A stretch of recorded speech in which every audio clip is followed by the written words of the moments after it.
I am too. I've got a big smile going from ear to ear.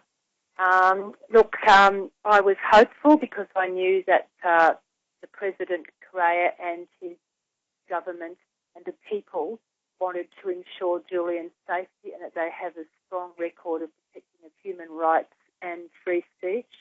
But I was also aware that, as you've seen in the last 24 hours, that the British government, bidding of the US, was prepared to go to extreme measures and breach international law.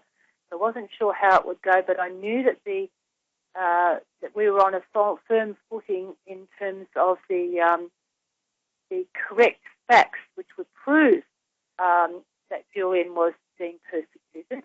And I was also very heartened by the fact that the Ecuadorian government was willing to look in depth and leave no stone unturned to find out the truth. And they've done that, and they've delivered an extremely sophisticated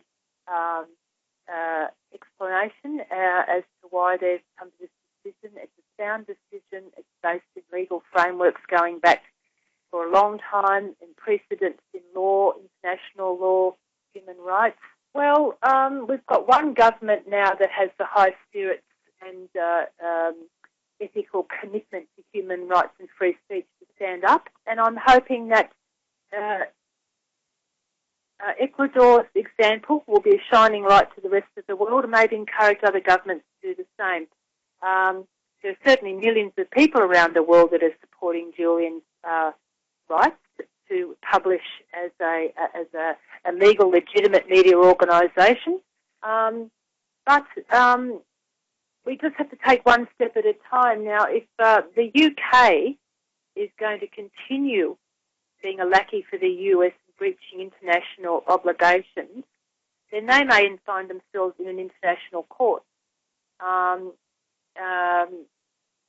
They've taken a shameful hit today.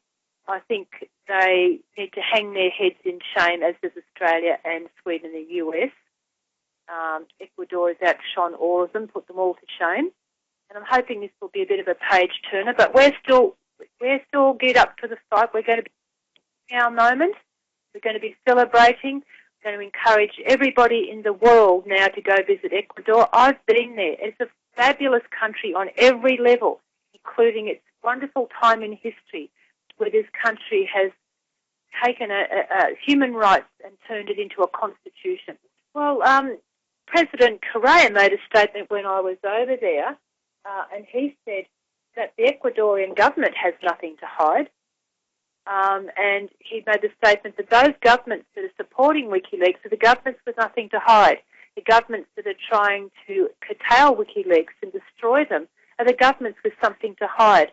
So I'm not sure how things will go over there, but I know that President Correa is a strong supporter of free speech and transparency.